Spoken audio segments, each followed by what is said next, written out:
To Dr. Richard Lumsden, former professor of biology at Tulane University and Medical School, and the former dean of the graduate school, evolution was science, whereas creation was merely religion, and he taught as much to his students. What I would try to get across is that science is science. Science deals with the real world, with real phenomena. We don't bring into such discussions inferences of supernatural. Dr. Lumsden, who studied at Tulane, Harvard, and Rice, couldn't believe it when the Louisiana State Legislature passed a law that if evolution were taught in the public school classroom, then equal time had to be made for creation science. My reaction to that was just total consternation.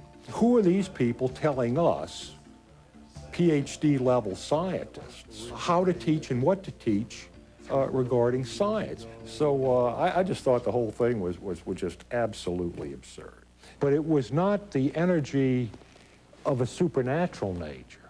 I was prompted at that point to give a lecture on the origin of life, giving creation its due with as much mockery as I could summon. Truly, in the beginning was the Word, but the Word was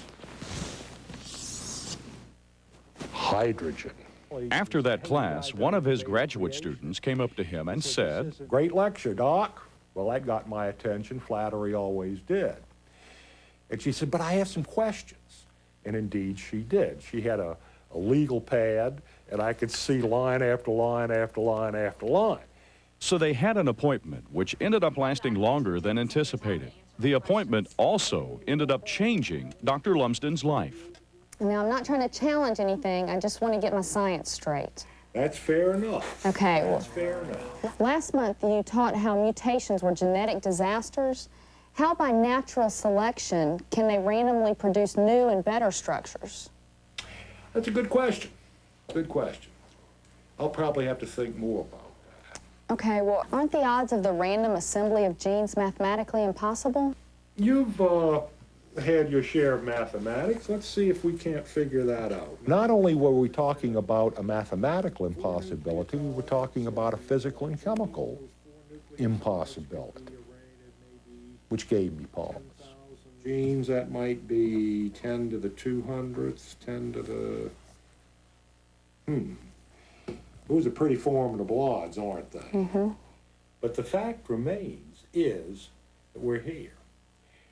And in reality, the only way we could have gotten here is through the evolutionary process.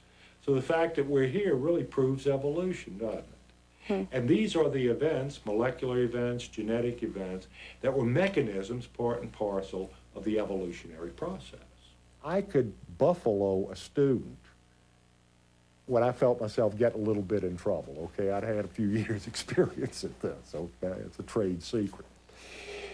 But for the first time maybe in my life, in explaining various facets of evolution theory, I began to listen to what I was saying. And what I was saying wasn't making very good scientific sense. Where exactly in the fossil record is the evidence for progressive evolution, the transitional forms between the major groups? You know, most of them, come to think of it, are fully formed kinds in their own right.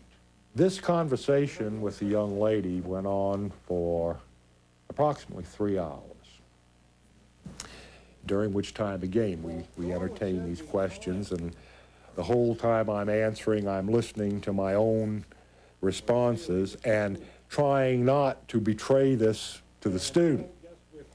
Was rapidly concluding that this is not making good scientific sense. What I'm telling this young lady and what I told the students this morning is not good science. And so far, I guess we just haven't been lucky enough to pick up the critical evidence. It dawned on me right then and there that evolution was bankrupt as a scientific theory.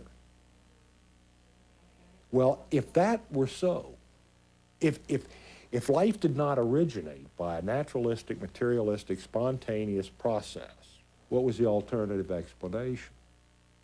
Oh my God. And I said it then, not in blasphemy, but in awe. What happened that afternoon was, first of all, a mortal embarrassment to me as a professor. Professing to be wise, the professor was made a fool. And then secondly, with the realization that, hey, God exists and God created, was that experience of fear. Now that's enough to turn a corner in anyone's life.